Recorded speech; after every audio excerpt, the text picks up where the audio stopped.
बिन अता हिंदुस्तान तन जैसे बिना जान, ना सुबह होती ना होती शाम।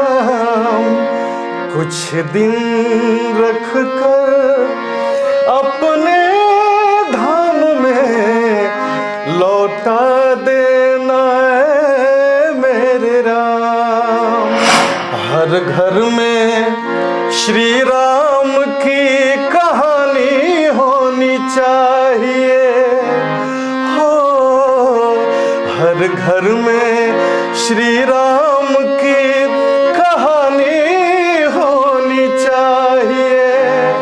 अयोध्या हिंदुस्तान की राजधानी होनी चाहिए। अयोध्या हिंदुस्तान की राजधानी होनी चाहिए। मनोज तिवारी, जब आप पहली बार मुलाकात की, कैसा व्यक्तित्व है उनका जब आप मिले? मनोज तिवारी जी से इस बार पहली मेरी मुलाकात नहीं है, उनसे आज 20 साल पहले से मुलाकात है। कैसे मुलाकात हुआ उनसे? नमस्कार, मैं हूं राज पाठक। आज हमारे साथ हमारे स्टूडियो में खास मेहमान हैं जो लगातार अपने कलाकारी के माध्यम से, अपने संगीत के माध्यम से आज भोजपुरी को फर्श से अर्श तक ले जा चुके हैं। आज किसी परिचय के मोहताज नहीं हैं। सैकड़ों गाने इन्होंने गाए हैं, हजारों गानों में इन्होंने अपने म्यूज़िक, अपनी कला का प्रदर्शन किया है, जिसके माध्यम से आज भोजपुरी प्रेमी ही नहीं, देश भर के तमाम कलाकार इनके गीतों को अपने जुबान से गाते हैं, सराहते हैं। हमारे साथ में 20 साल के अनुभव के साथ अविनाश झा और घुंघरू जी हैं। स्वागत है हमारे इस खास कार्यक्रम में। बहुत बहुत धन्यवाद। और बुलेट न्यूज़ देखने वाले सभी दर्शकों को हम दोनों का बहुत प्यार भरा नमस्कार। बिल्कुल, जिस तरीके से हमारे तमाम दर्शक जुड़े हैं, घुंघरू जी आप परिचय के मोहताज नहीं हैं। घुंघरू जी इसलिए निकल रहे हैं क्योंकि सभी लोग आपको इसी नाम से जानते हैं। सफ़र सबसे पहले उसी पर जानना चाहेंगे। ये बड़ी बात है, एक छोटे जगह से निकल करके भोजपुरी ही नहीं, मुंबई जैसे बड़े जगह पर जाकर अपना एक नाम कमाना, कैसे शुरुआत हुआ है? शुरुआत तो सच में मैं बिहार प्रांत के शेखपुरा ज़िले के एक छोटे से गांव भदरथी से पैदा हुआ एक बालक जन्मा, और संगीत का सपना लेके गांव से बनारस तक का सफ़र, BHU काशी हिंदू यूनिवर्सिटी तक का, वहां से क्लासिकल म्यूज़िक सीखा, और फिर वहां से मुंबई तक का सफ़र। और मुंबई जाने के बाद मुंबई ने बड़े अच्छे से रिस्पेक्ट के साथ मुझे एक्सेप्ट किया, और तमाम बड़े जितने दिग्गज भोजपुरी के महारथी लोग हैं, एक्टर, सिंगर, सब लोगों ने बड़े ही आदर के साथ मुझे अपने टीम में जगह दिया, और सबके साथ बड़ा काम करने का, लंबा काम करने का एक बड़ा अनुभव रहा। और सबके जवान पे एक नाम घुंघरू, अविनाश झा घुंघरू, तो ये मेरा सौभाग्य है।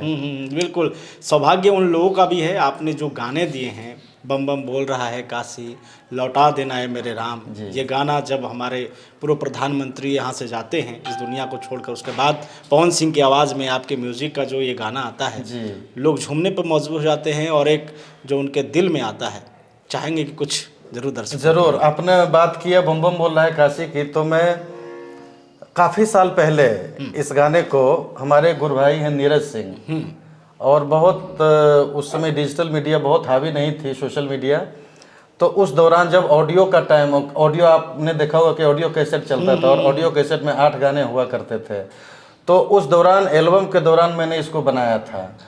तो हम लोगों ने तो बनाया था सोच के कि चलो एक शिव भजन बना रहे हैं, पर मुझे ये नहीं पता था कि हम लोग की मेहनत का इतना बढ़िया फल मिलेगा, जो वो इंटरनेशनल लेवल तक हो जाएगा। आज भारत, बिहार के ही नहीं, यूपी के ही नहीं, भारत के ज़्यादातर कलाकार उस गाने को, बम बम बोल रहा है काशी को, अपने मन से गाना पसंद करते हैं, और काशी का वो एंथम है। बिल्कुल, ऐसा कोई ओकेजन नहीं है, ऐसा कोई फंक्शन नहीं है, ऐसा कोई त्यौहार नहीं है जिसमें वो गाना नहीं बजता है।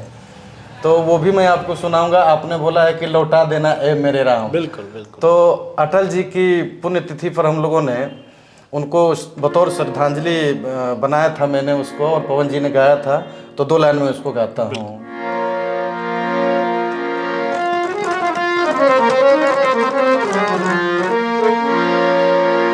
बिन अता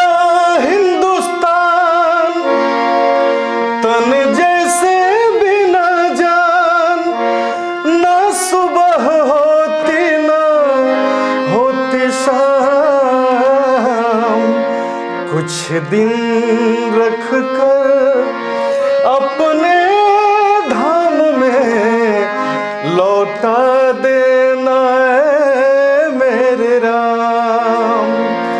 कुछ दिन रख कर अपने धाम में लौटा देना है मेरे राम।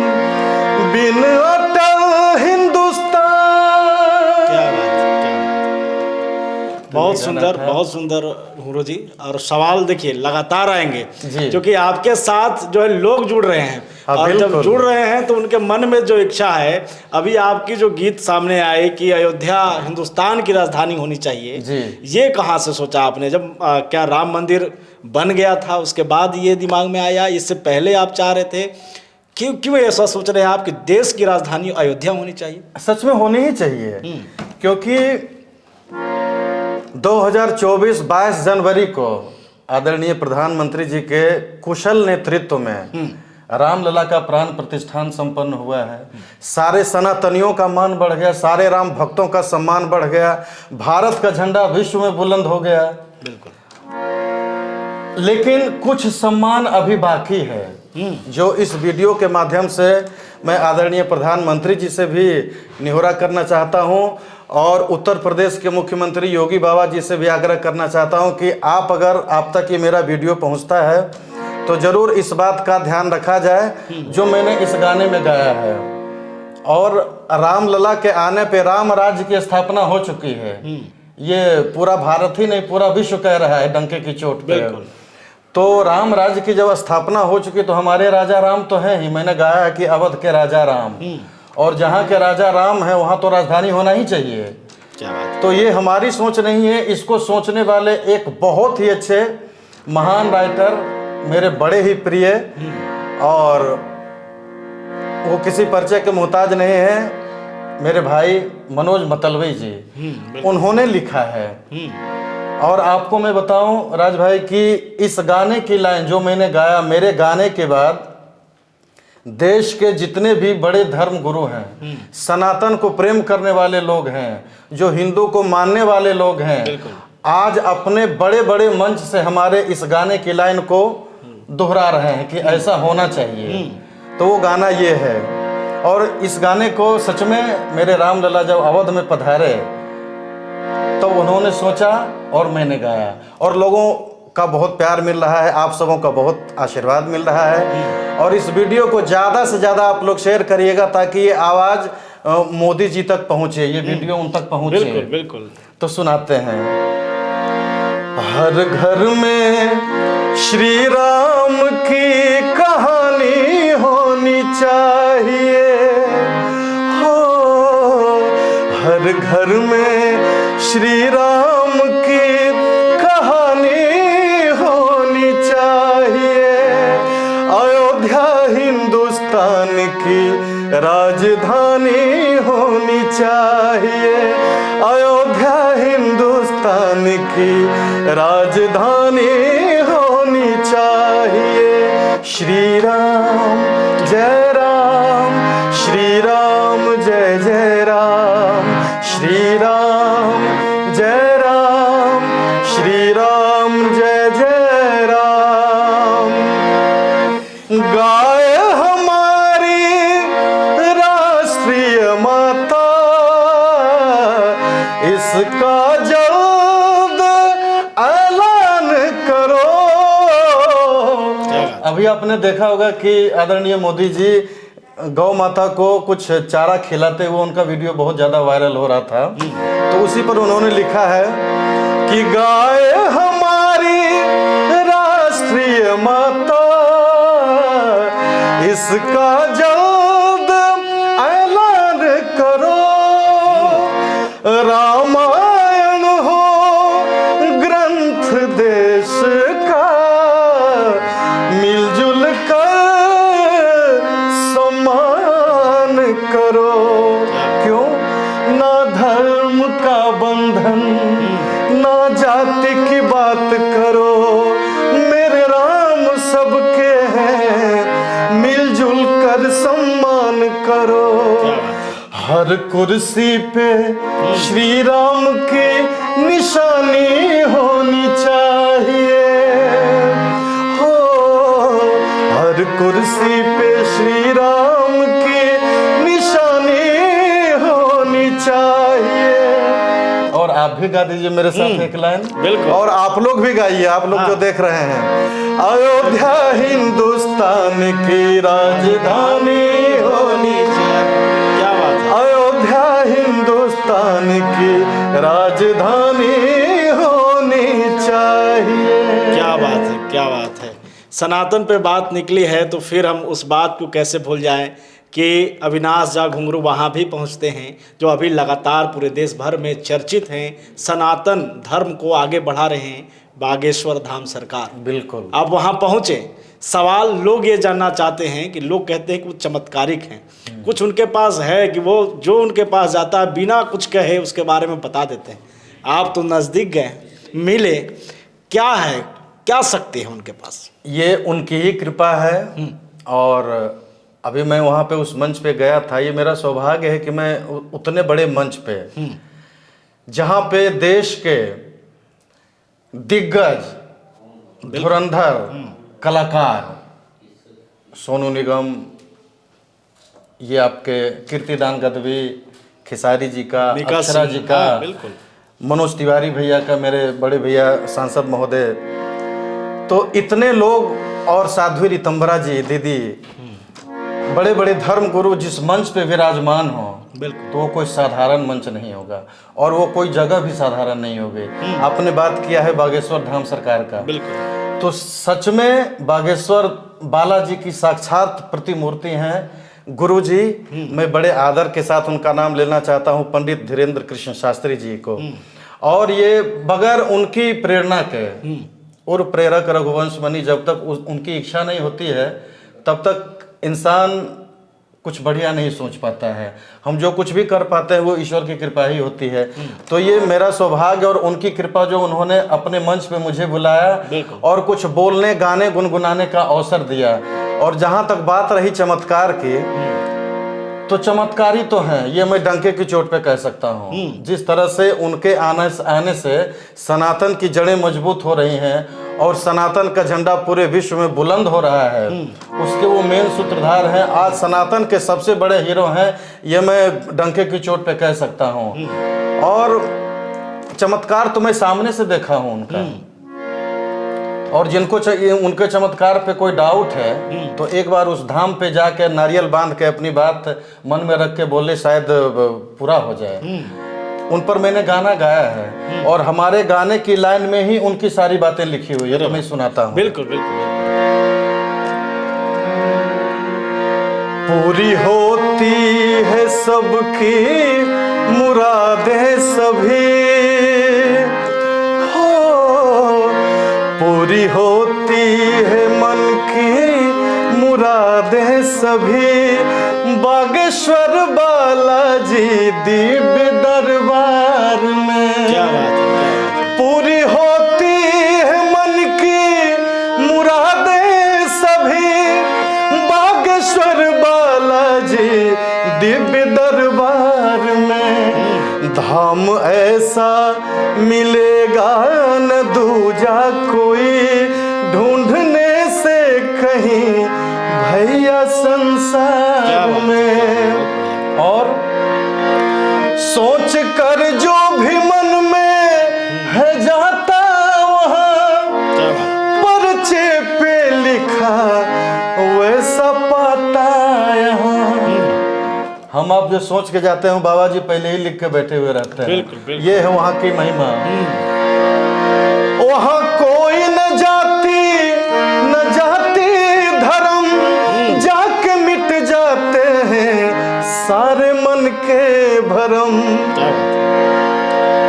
झोली भर जाती है गम के मारों का भी, ऐसी शक्ति है बालाजी सरकार में। क्या बात है, क्या तो मैं तो सामने से उनका चमत्कार देखा हूँ और मेरे साथ भी उनका कुछ चमत्कार हुआ है जो अप्रत्यक्ष रूप से मैं इस वीडियो के माध्यम से नहीं बताना चाहता हूँ। और ये चमत्कार ही है कि इतना प्रखर होकर मैं उनके बारे में बोल रहा हूँ। तो प्रेम से बोलिए बालाजी सरकार की जय। बिल्कुल अविनाश जी, जिस तरीके से सनातन धर्म की बात हम कर रहे हैं, अब बात हमारी भाषा की है। आप जिस पर लगातार जोर दे रहे हैं, 1000 से ज़्यादा एल्बम में आप लाना और 100 से ज़्यादा फिल्मों में काम करना, इस भाषा की चिंता हमें भी है, आपको भी है और तमाम भोजपुरी भाषी प्रेमियों को है कि कहाँ है हमारी भाषा और क्या है पहचान।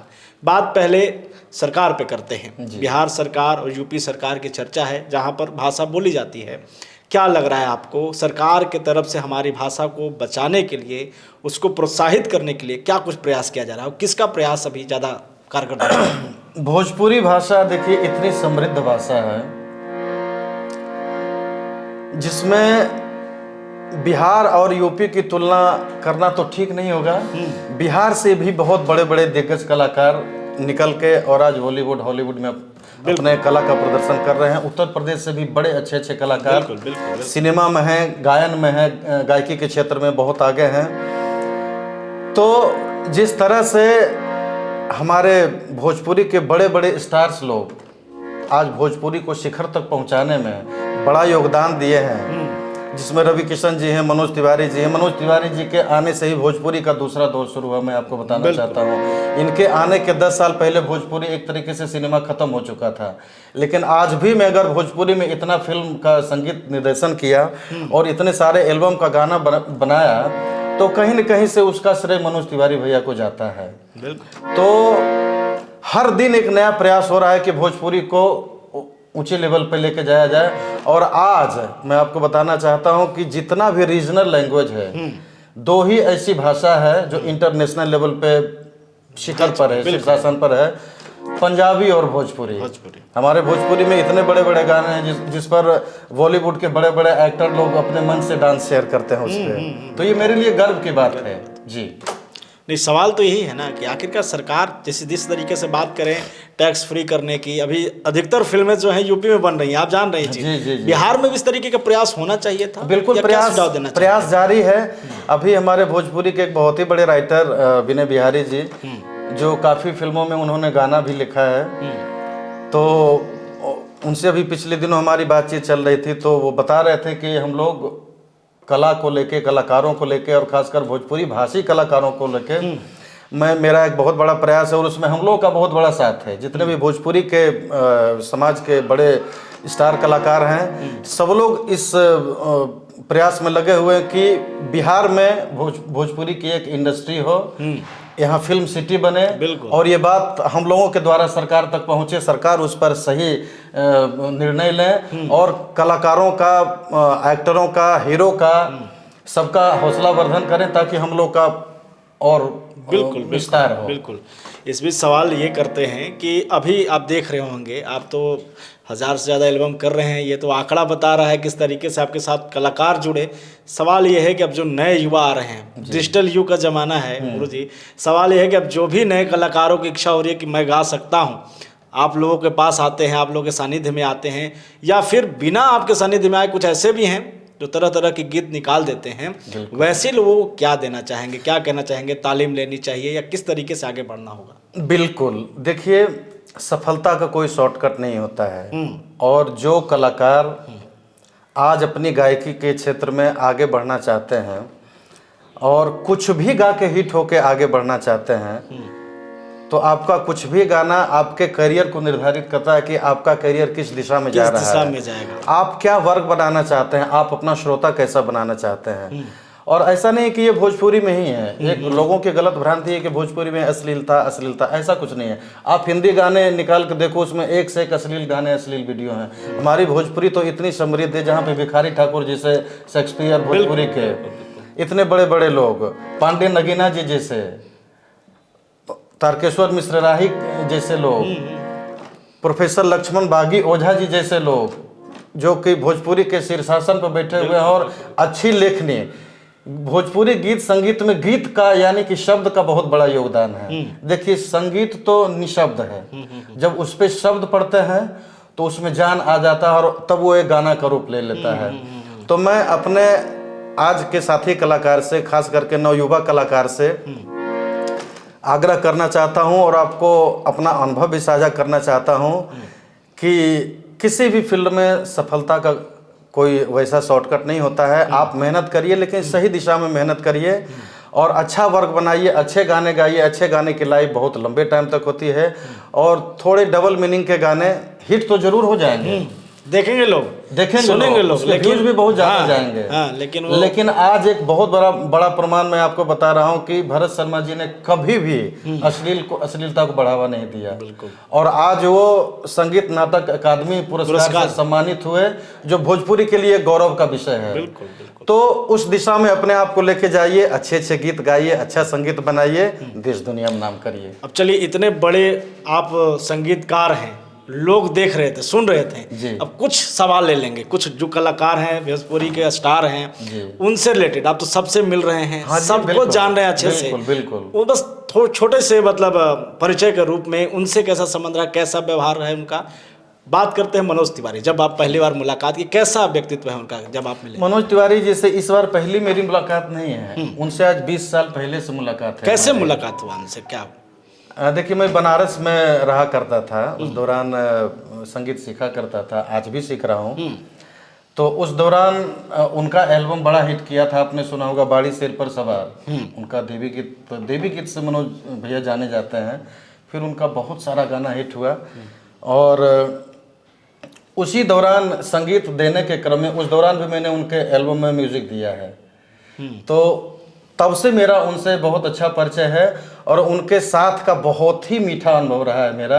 और उनके ही साथ का नहीं, भोजपुरी के जितने भी कलाकार हैं, चाहे वो पवन जी हो, खेसारी जी हो, निरहुआ जी हो, मैंने सबकी फिल्म की है और बहुत ज़्यादा संख्या में किया है मैंने फिल्म। ये जो चलता है गुरु जी, अगर खेसारी लाल यादव कभी पवन सिंह को टारगेट कर देते हैं, पवन सिंह खेसारी लाल को टारगेट करते हैं, कैसे दोनों हैं, कैसे आकर जब आप मिलते हैं कैसे दिखते हैं आप लोग आपको रियल लाइफ में? ये दोनों लोग दिल के बहुत ही अच्छे हैं और ये दोनों लोग एक दूसरे को टारगेट वैसे एंटरटेनमेंट के लिए करते हैं, मतलब मुझे ऐसा ही लगता है। हाँ।